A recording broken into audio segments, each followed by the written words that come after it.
Les premiers rayons de l'aube filtraient à travers les herbes dorées des plaines du Serengeti. Le ciel passait d'un violet profond à l'orange, puis à un jaune pâle, projetant une lumière douce sur le paysage sauvage. À l'ombre d'un acacia, une famille de lions s'éveillait lentement après une longue nuit. Cette troupe n'était pas grande, ne comptant que 8 membres, un grand mâle adulte à la crinière noire comme j'ai, 2 femelles adultes et 5 lionceaux d'âge variés. Parmi ces lionceaux, Léon, le plus petit, se distinguait par sa taille inhabituellement réduite. Né faible, le corps de Léon n'atteignait que les 2/3 de la taille de ses camarades de portée. Son pelage n'était pas lisse et éclatant comme celui de ses frères et sœurs, mais plutôt hirsute et dépourvu de vitalité. Les yeux de Léon, cependant, renfermaient quelque chose de spécial, une étincelle rare de détermination, inhabituelle chez une créature si frêle. Tandis que les autres lionceaux jouaient, se poursuivant et luttant dans la lumière matinale, Léon se tenait seul à la lisière du groupe. Il observait avec un évident désir de les rejoindre, son petit corps tremblant légèrement à chaque éclat de rire de ses frères et sœurs. Léon avançait d'un pas, puis s'arrêtait, comme si une barrière invisible le séparait de ce monde joyeux. Ce n'était pas qu'il ne voulait pas se joindre à eux. Il en rêvait plus que tout, mais un puissant instinct de préservation et la peur d'être blessé le retenaient. Lors des rares occasions où Léon rassemblait le courage d'approcher le groupe, il était généralement repoussé ou ignoré. Ses frères et sœurs, plus forts et plus rapides, le voyaient comme une gêne, un faible indigne de jouer avec eux. Même le mâle adulte, son père, lui jetait rarement un regard. Lorsqu'il passait du temps avec la troupe, il laissait les lionceaux plus robustes grimper sur sa crinière, tandis que Léon ne pouvait qu'observer de loin avec des yeux pleins de désir. La situation de Léon empirait à l'heure des repas. Quand la mère revenait de la chasse, le ventre plein de lait, les lionceaux se précipitaient, se disputant la meilleure place. Dans cette compétition féroce, Léon était toujours perdant. Lors des rares moments où il trouvait une place pour téter, il était souvent repoussé par les coups vigoureux de ses frères et sœurs. Jour après jour, semaine après semaine, le manque de nourriture rendait Léon de plus en plus faible, créant un cercle vicieux terrifiant. Un matin, la troupe s'éveilla et entreprit de se déplacer vers un nouveau territoire de chasse. Les plaines entraient dans la saison sèche, l'eau et le gibier se faisant rares. Le mâle adulte ouvrait la marche, suivi des 2 femelles et des 4 lionceaux en bonne santé. Léon, comme à son habitude, fut le dernier à partir, ses courtes pattes s'efforçant de suivre les longues foulées de la troupe. Au début, Léon gardait un contact visuel avec sa famille. Mais lorsqu'une averse soudaine s'abattit, il commença à peiner. Le déluge brouillait tout, obscurcissant sa vision et effaçant les traces au sol. Léon tenta d'appeler la troupe, mais ses faibles cris furent noyés par le bruit de la pluie. Lorsque la pluie cessa, Léon réalisa avec horreur qu'il avait été laissé derrière. Aucun signe de la troupe, aucun appel en réponse. Pour la première fois de sa vie, Léon était complètement seul.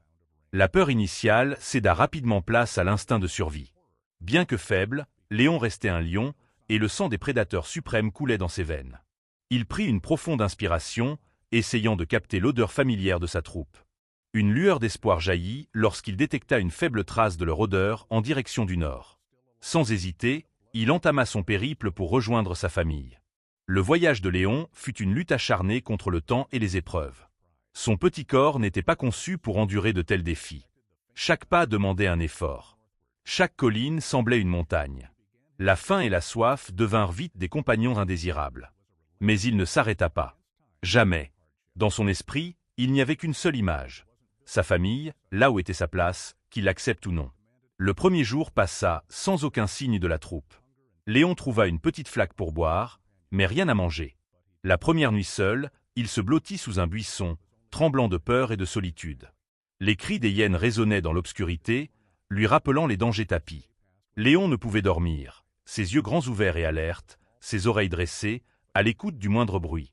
L'aube du 2e jour apporta un fragile rayon d'espoir. Suivant l'odeur ténue, Léon poursuivit son chemin, mais un désastre survint. En traversant une zone de rochers déchiquetés, il glissa et tomba dans un petit ravin. Une douleur fulgurante remonta le long de sa colonne vertébrale lorsqu'il heurta les roches. Léon tenta de se relever, mais découvrit que ses pattes arrière ne fonctionnaient plus normalement. Sa colonne vertébrale était blessée. Pour la plupart des créatures sauvages, une telle blessure équivalait à une condamnation à mort. Mais pas pour Léon. Il refusa de se soumettre au destin. Avec une volonté extraordinaire, il apprit à traîner son corps, utilisant ses puissantes pattes avant pour avancer. La progression était plus lente, plus douloureuse, mais Léon continuait. Le 3e jour fut une lutte contre une chaleur torride. Le soleil africain déversait sans pitié ses rayons brûlants sur la savane, sans ombre pour s'abriter. La langue de Léon pendait, dans un effort désespéré pour rafraîchir son corps. Il ne trouva ni eau ni nourriture. Chaque mètre de terrain qu'il parcourait à la force de ses pattes était une petite victoire, une affirmation de sa volonté de vivre. En fin d'après-midi du 4e jour, une nouvelle menace surgit. Un léopard avait repéré Léon. Ses yeux jaunes évaluaient froidement cette proie potentielle. Léon savait qu'il n'avait aucune chance de s'échapper ou de se battre. Il fit face au prédateur non pas avec peur, mais avec acceptation. Si c'était la fin, il l'affronterait courageusement. Mais le destin avait d'autres plans pour Léon. Alors que le léopard se préparait à attaquer, un troupeau d'hippopotames à proximité détecta le prédateur. Avec leur instinct protecteur territorial, ils chargèrent le léopard, le forçant à fuir. Léon fut sauvé, non par sa force ou sa vitesse, mais par un pur hasard. La 4e nuit, épuisé et souffrant, Léon continua d'avancer. L'odeur de la troupe se renforçait, l'encourageant à poursuivre. Sous la lumière de la lune, il traînait son corps meurtri à travers les champs d'herbe. Chaque mètre était un triomphe, chaque douleur un rappel qu'il était encore en vie. L'aube du 5e jour apporta une découverte qui changea tout. En gravissant une petite colline, Léon aperçut sa troupe en contrebas. Il s'était arrêté près d'un lac, se reposant à l'ombre des arbres. Le cœur de Léon battait de joie et de soulagement. Avec une énergie renouvelée, il entama sa descente vers sa famille. Mais sa joie fut rapidement brisée. En s'approchant de la troupe, il ne fut pas accueilli comme il l'espérait. Au contraire, l'un des lionceaux plus grands chargea sur lui, le renversant au sol. Le coup fut si fort que Léon vit des étoiles. Alors qu'il tentait de se relever, les autres se joignirent à l'attaque, faisant de Léon une forme cruelle de divertissement. Heureusement, la mère de Léon finit par reconnaître que son petit était attaqué. Avec un grognement d'avertissement, elle força les agresseurs à s'arrêter. Mais lorsque Léon s'approcha pour téter, elle se détourna, refusant de nourrir son petit handicapé. Dans le monde impitoyable des lions, les individus faibles n'étaient pas les bienvenus. Les ressources précieuses comme le lait étaient réservées aux lionceaux capables de survivre et de devenir des membres forts de la troupe. Rejeté, Léon se retira dans un coin, observant sa famille de loin. Il n'était toujours pas accepté, toujours un étranger. Mais au moins, il n'était plus seul dans l'immense savane. Il était près de la troupe, et pour Léon, cela suffisait, du moins pour le moment. Les jours suivants se déroulèrent dans un état étrange. Léon était autorisé à rester près de la troupe, mais n'en faisait pas vraiment partie. Il trouvait sa propre nourriture et son eau, dormait à la lisière du groupe et maintenait toujours une distance de sécurité des lionceaux plus agressifs. Néanmoins, il apprit à s'adapter. Son handicap, qui semblait initialement une malédiction, était devenu une partie de lui. Léon apprit à se déplacer plus efficacement avec ses pattes avant, développant une force remarquable dans le haut de son corps. Une semaine après avoir retrouvé la troupe, un désastre survint. Alors que la troupe se dirigeait vers un nouveau terrain de chasse, elle rencontra un grand groupe de hyènes. Normalement, les hyènes n'oseraient pas attaquer une troupe de lions, mais ce groupe était particulièrement affamé et désespéré. Ils décidèrent de tenter leur chance. Dans le chaos de l'affrontement, Léon fut séparé de la troupe. Reconnaissant une cible faible, 3 hyènes commencèrent à l'encercler. Léon se tapit, son pelage hérissé, essayant de paraître plus grand qu'il ne l'était. Mais les hyènes et Léon savaient que ce combat était inégal. Ce qu'aucun d'eux ne savait, c'est qu'ils étaient observés. Étienne Dubois, un biologiste travaillant dans la réserve, observait la situation depuis sa Jeep à distance. Il suivait cette troupe depuis des mois et s'intéressait particulièrement à Léon, le lionceau handicapé mais extraordinairement déterminé. Étienne avait un fusil à tranquillisant et pouvait intervenir. Il savait qu'un seul tir suffirait à effrayer la meute de hyènes. Sa main serrait déjà l'arme, le doigt sur la détente, mais il s'arrêta. Dans la nature, l'intervention humaine fait souvent plus de mal que de bien. La nature a ses propres lois, cruelles mais nécessaires. De plus, Étienne avait été témoin de l'extraordinaire résilience de Léon. Si un lion pouvait surmonter cette situation, ce serait lui. Ainsi, Étienne décida d'observer simplement. Il n'interviendrait que si cela était absolument nécessaire. Ce fut une décision difficile, mais il croyait qu'elle était la bonne. Pendant ce temps, Léon trouvait un moyen de sortir de cette situation dangereuse. Bien que handicapé, il n'était pas une proie facile. Quand la première hyène bondit, Léon se pencha d'un côté et frappa de sa puissante patte avant. Ses griffes acérées laissèrent une longue blessure sur le visage de l'attaquant. Les 2e et 3e hyènes furent plus prudentes, commençant à tourner en cercle, cherchant des failles. Dans un moment subtil, Léon remarqua sa position près d'une petite crevasse dans les rochers, un abri potentiel où seul un petit animal comme lui pouvait se glisser. Avec un effort désespéré, il se précipita vers la crevasse, traînant son corps plus vite que jamais. Une hyène le poursuivit rapidement, mais elle n'était pas assez rapide. Léon glissa dans la crevasse une seconde avant que les dents acérées de l'ennemi ne se referment. À l'abri dans la petite crevasse, Léon haletait, son cœur battant à tout rompre. La meute de hyènes en colère hurlait et griffait à l'extérieur, mais ne pouvait l'atteindre. Elles essayèrent pendant 1 heure, puis 2, mais finirent par abandonner et partirent chercher une proie plus facile. Étienne Dubois soupira de soulagement à distance. Il sourit, fier de sa décision de ne pas intervenir. Léon avait une fois de plus prouvé que la résilience et l'intelligence pouvaient surmonter des situations apparemment impossibles. À la tombée de la nuit, Léon quitta son abri sûr et poursuivit son voyage pour retrouver sa troupe. Le rôdeur flottait encore dans l'air, le guidant vers l'ouest. Avec une volonté de fer, il continua de traîner son corps handicapé à travers la savane, sans jamais abandonner l'espoir de retrouver sa famille. Après 2 jours de recherche inlassable, Léon découvrit enfin des traces de la troupe. Il s'était arrêté près d'une petite rivière, une source d'eau précieuse en saison sèche. Léon observait de loin, son cœur battant d'anticipation. La troupe semblait installée, le mâle adulte se reposant sous la canopée d'un arbre tandis que les lionceaux jouaient à proximité.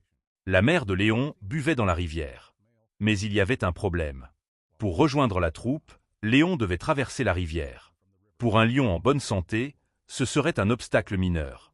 Mais pour Léon, avec ses pattes arrière incapables de fonctionner normalement, c'était un défi majeur. De plus, l'eau de la rivière n'était pas immobile. Léon pouvait voir des créatures bouger sous la surface, des crocodiles, des prédateurs dangereux. Alors que Léon évaluait ses options, Étienne Dubois réapparut. Il avait suivi l'extraordinaire voyage du lionceau ces derniers jours. Et maintenant, il observait à distance, se demandant comment Léon surmonterait cet obstacle. Léon longeait la rive, cherchant un point de passage sûr. Mais la rivière semblait large et dangereuse à chaque endroit. Il émit de petits appels, espérant attirer l'attention de la troupe. Sa mère releva la tête, entendant l'appel de son petit. Elle émit un grognement d'avertissement, comme pour lui dire de rester loin de l'eau. Mais Léon était allé trop loin pour s'arrêter maintenant. Après tout ce qu'il avait traversé, la solitude, la faim, la douleur et le danger, une rivière ne pouvait l'empêcher de retrouver sa famille. Avec une détermination inébranlable, Léon choisit un endroit qui semblait le moins profond et entra dans l'eau. L'eau froide s'infiltra immédiatement dans son pelage, le faisant frissonner. Mais Léon ne s'arrêta pas. Utilisant la force extraordinaire de ses pattes avant, il se tira en avant, son corps inférieur emporté par le courant. Pas à pas, il avançait, les yeux rivés sur son objectif de l'autre côté. À mi-chemin de la rivière, un désastre frappa. Un grand crocodile, caché sous la surface, avait repéré Léon. D'un bond puissant, il se précipita vers le lionceau. À cet instant, la vie de Léon semblait terminée, mais un rugissement terrible retentit depuis la rive. La mère de Léon, bien qu'elle ait auparavant rejeté son petit, ne pouvait supporter de le voir tuer. Avec une vitesse stupéfiante, elle plongea dans l'eau, se dirigeant droit vers le crocodile. L'affrontement fut rapide et féroce. Des crocs et des griffes acérées contre les mâchoires du reptile. L'eau éclaboussa, teintée de rouge par le sang. Lorsque la bataille prit fin, la lionne se tenait victorieuse, bien que légèrement blessée. Le crocodile s'était enfui, laissant Léon en sécurité. Sa mère le regarda étrangement, comme si elle voyait son petit pour la première fois. Peut-être était-ce la volonté extraordinaire de Léon qui avait changé sa perspective. Ou peut-être que, au fond, l'amour maternel était plus fort que les lois impitoyables de la nature. Avec l'aide de sa mère, Léon acheva le reste de la traversée de la rivière. Lorsqu'il atteignit l'autre rive, il était épuisé, mais plein d'espoir. Il leva les yeux pour voir toute la troupe l'observer. Il n'y avait plus d'hostilité dans leur regard, seulement de la surprise et peut-être un peu de respect. Léon but dans la rivière, étanchant sa soif ardente. Après le long voyage, l'eau était fraîche et revigorante, comme une récompense pour tout ce qu'il avait enduré. Puis le miracle se produisit. Sa mère s'allongea à côté de lui permettant de téter. Pour la première fois depuis de nombreux jours, Léon goûta le lait maternel doux et nourrissant, ce liquide précieux qui lui avait autrefois été refusé. À distance, Étienne Dubois sourit avec satisfaction. Il avait eu raison de ne pas intervenir. La nature, bien que parfois cruelle, a encore des moments de compassion et d'amour. Et Léon, le lionceau handicapé mais courageux, avait prouvé que la volonté peut surmonter toutes les adversités. Dans les jours qui suivirent, la place de Léon dans la troupe changea progressivement. Il n'était plus un étranger, plus repoussé ni oublié. Ses frères et sœurs, qu'il avait autrefois malmenés, le laissaient désormais en paix. Parfois, il l'acceptait même dans leur jeu, à sa manière. Lorsque la troupe se déplaçait, ils ne laissaient plus Léon derrière. Ils ajustaient leur rythme pour lui, attendant quand c'était nécessaire. Et à l'heure des repas, Léon n'avait plus à se battre pour la dernière place. Il avait sa propre place, respectée et acceptée. Le handicap de Léon ne disparut pas. Il ne courait jamais aussi vite que ses frères et sœurs, ne chasserait jamais efficacement, mais il avait trouvé son propre chemin. La force extraordinaire de ses pattes avant et sa volonté de faire compenser ses limites. Et dans une troupe de lions, chaque membre a son propre rôle. Léon n'était peut-être pas un bon chasseur, mais il pouvait être un gardien, protégeant les autres lionceaux lorsque les chasseurs étaient absents. Un mois après ces événements, Étienne Dubois gara sa Jeep à une distance sûre de la troupe de lions. À travers ses jumelles, il observa Léon, désormais plus grand et en meilleure santé, se reposant à l'ombre avec ses frères et sœurs. Le lionceau n'était plus un étranger, plus seul. Il avait trouvé sa place dans la troupe, dans la famille, dans la vie. Étienne sourit et nota dans son journal. L'histoire de Léon était un témoignage de la puissance de la volonté et de la résilience. Dans le monde sauvage et impitoyable où seuls les plus forts survivent, parfois, c'est l'esprit qui n'abandonne jamais qui est l'arme la plus puissante. Mais une question persistait dans son esprit, une question qu'il avait méditée de nombreuses nuits depuis qu'il avait été témoin de la lutte de Léon pour survivre. Et si Léon n'avait pas surmonté l'attaque des hyènes, ma décision de ne pas intervenir aurait-elle été la bonne? C'est la question éthique à laquelle de nombreux conservationnistes comme lui sont confrontés quotidiennement.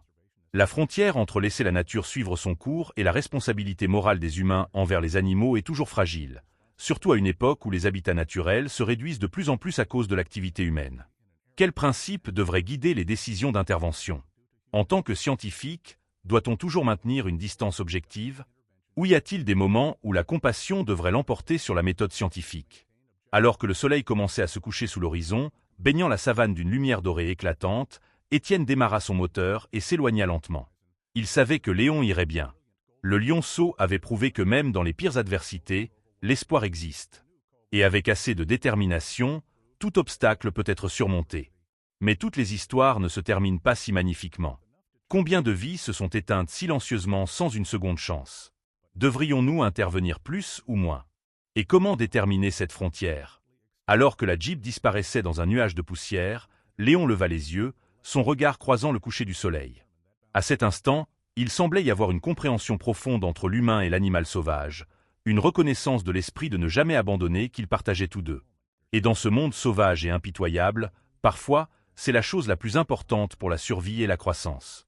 Mais la question demeure, comme un point d'interrogation suspendu au-dessus de la vaste savane. Quand l'intervention humaine est-elle nécessaire?